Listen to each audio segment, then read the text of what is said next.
ஸ்ரீமதே ராமானுஜாய நமக. ஆழ்வார் எம்பெருமானார் ஜீயர் திருவடிகளே சரணம். ஆச்சாரியன் திருவடிகளே சரணம். திவ்யதேச அனுபவங்களில் 14வது திவ்யதேசமான திருக்குடந்தை திவ்யதேச அனுபவம். எழுவர் பாடிய திவ்யதேசம். 7 ஆழ்வார்களாலே மங்களாசாசனம் பண்ணப்பட்ட திவ்யதேசத்தில் முதல் ஆழ்வார் பூதத்தாழ்வார். 2ஆம் திருவந்தாதியிலே எங்கள் பெருமான் இமையோர் தலைமகன் நீ செங்கண் நெடுமால் திருமார்பா, பொங்கு படமூக்கின் ஆயிரவாய் பாம்பனை மேல் சேர்ந்தாய் குடமூக்கில் கோயிலாக் கொண்டு. செங்கண் நெடுமாலே, சிவந்த திருக்கண்களை உடையவன் திருமார்பன். அழகிய திருமகள் விளங்கும்படியான மார்பை கொண்டவன் நெடுமால், நெடிய காதல் கொண்டவன். எங்கள் பெருமான், எங்களை போன்ற அடியவர்களை ரட்சிக்கக்கூடிய பெருமானாய் இருப்பவன். இமையோர் தலைமகன், தேவாதி தேவனானவன். பொங்கு படமூக்கின் ஆயிரவாய் பாம்பனை மேல் சேர்ந்தாய். ஆதிசேஷன் என்கின்ற படுக்கையிலே பள்ளி கொண்டு அருளக்கூடியவன் குடமூக்கில் கோயிலாக கொண்டு திருக்குடந்தை என்கின்ற ஸ்தலத்தை தான் வாழக்கூடிய திருக்கோயிலாக கொண்டான். ஆதிசேஷன் என்கின்ற படுக்கையிலே பள்ளி கொண்டான். அப்படி பள்ளி கொண்டு அருளக்கூடிய எம்பெருமானே எங்கள் பெருமானானவன், செங்கண் நெடுமாலானவன் என்று மங்களாசாசனம் செய்கின்றார். பேயாழ்வார் 3ஆம் திருவந்தாதியிலே சேர்ந்த திருமால் கடல் குடந்தை வேங்கடம் நேர்ந்த என் சிந்தை நிறைவிசும்பும் வாய்ந்த மறை பாடகம் அனந்தன் வந்துழாய் கண்ணி இறைப்பாடி ஆய இவைன்னு சொல்றார். திருப்பார்கடல், திருக்குடந்தை, திருவேங்கடமலை, இசைந்திருக்கக்கூடிய என்னுடைய உள்ளம், அதுக்கு மேலே விரிந்து பறந்திருக்கக்கூடிய பரமபதமாகட்டும், அருளாலே என்னிடத்தில் இருக்கக்கூடிய வேதங்கள், திருப்பாடகப்பதி, ஆதிசேஷன் ஆகிய இந்த இடங்களில் திருத்துழாயை மாலையாக அணிந்து கொண்டிருக்கக்கூடிய எம்பெருமான் நிலைத்து வாழும் தலைமையான இடங்களாகும்.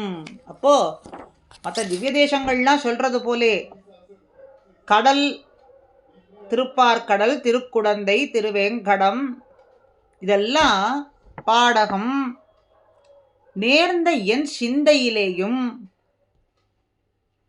எம்பெருமான் எழுந்தருளி இருக்கான் அப்படின்னா இதெல்லாம் திருத்துழாய் அலங்கிருத்தமான மார்பையுடைய எம்பெருமான் நிலைத்து வாழக்கூடிய ஸ்தலங்களாகும். என்னுடைய திருவுள்ளத்தையும் என்னுடைய உள்ளத்திலேயும் தன்னுடைய திருவுள்ளத்தில் நினைத்து அருள் செய்து இங்கே எழுந்தருளி இருக்கான். அப்படிப்பட்ட கருணாமூர்த்தின்னு சொல்றார். அடுத்த திருமழிசை ஆழ்வார் 4முகன் திருவந்தாதியிலேயும் திருச்சந்த விருத்தத்திலேயும் 2 கிரந்தத்திலேயும் மங்களாசாசனம் செய்திருக்கார். இலங்கை மன்னன் 5/5 பைந்தலை நிலத்துக கலங்க அண்ணு சென்னு கொண்ணு வெண்ணி கொண்ட வீரனே விலங்கு நூலர் வேதனாவர் நீதியான கேள்வியார் வலங்கொள குடந்தையுள் கிடந்தமாலும் அல்லையேன்னு சொல்றார். முன்னொரு சமயத்துல இலங்கை மன்னன் ராவணனுடைய 10 தலைகளும் நிலத்திலே விழுமாறு சென்று அவனை அழித்து வென்றி கொண்ட வீரன். அதான் 5/5 பைந்தலை நிலத்திலே 10 தலையும் நிலத்திலே அப்படியே விழுமாறு கலங்க அன்று சென்று கொன்று வென்றி கொண்ட வீரனே, அவனை அழித்து வென்றி கொண்ட வீரனே, நீ முப்புரி நூலை அணிந்து கொண்டு எப்போதும் வேதம் ஓதக்கூடிய நாவீரனார். வேதனாவர் விலங்கு நூலர், முறையான கேள்வி செல்வத்தை பெற்று உண்மையான கைங்கரியத்தை ஏற்றுக்கொள்ள விரும்பி இப்போ திருக்குடந்தையிலே கிடந்த கோலத்திலே விளங்கக்கூடிய எம்பெருமான் நீதானே. விலங்கு நூலர் வேதனாவர் நீதியான கேள்வியார் வலங்கொள குடந்தையுள், எப்போதும் வேதம் ஓதும் கூடிய நாவினராய் முறையான கேள்வி செல்வத்தை பெற்று செய்யக்கூடிய உண்மை தொண்டு, அந்த கைங்கரியத்தை ஏற்றுக்கொள்ள விரும்பியே நீ திருக்குடந்தையிலே வந்து எழுந்தருளி இருக்காய். எப்படி? கிடந்த கோலத்துல. அப்படி கிடந்த கோலத்துல விளங்கும் எம்பெருமான் நீதானே. வலங்கொள குடந்தையுள் கிடந்தமாலும் அல்லையே அப்படின்னு சொல்றார். நம்மாழ்வார் திருவாய்மொழி பதிகத்துல மங்களாசாசனம் பண்றார். ஆரா வமுதே அடியேன் உடலம் நின்பால் அன்பாயே நீராய் அலைந்து கரைய உருக்குகின்ற நெடுமாலே சீரார் சென்னல் கவரி வீசும் செழுநீர் திருக்குடந்தை ஏறார் கோலம் திகழக் கிடந்தாய் கண்டேன் எம்மானேன். எம்மானே, என்னுடைய தலைவனே, உன்னை எத்தனை காலம் சேவித்தாலும் மனநிறைவுங்கிறது ஏற்படுவான்னா ஏற்படாது. அப்படிப்பட்ட அமுதமானவன் அடியேனுடைய உடல் உன்னிடத்துல கொண்ட அன்பால நீராக மாறி அப்படியே கரைந்து போகுமாறு உருக்குகின்ற எம்பெருமானாக இருக்கின்றான். இங்க பெருமான் எப்படி இருக்கான்னா, அடியார்கள்லாம் அவனிடத்துல கொண்ட அன்புனால அவர்களுடைய மனசு ஹிருதயங்கள்லாம் அப்படியே நீர் பண்டம் போல உருகுகின்றதாம்.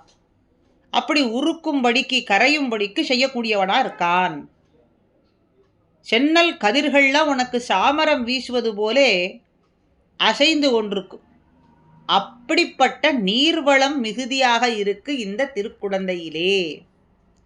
இந்த திவ்ய தேசத்துல உன்னுடைய திருமேனி அழகு விளங்கும்படிக்கு பள்ளி கொண்டிருக்கும் அழக அடியேன் கண்டு மகிழ்ந்தேன். ஏறார் கோலம் திகழக் கிடந்தாய், அதை நான் கண்டேன், கண்டு மகிழ்ந்தேன் அப்படின்னு சொல்றாராக.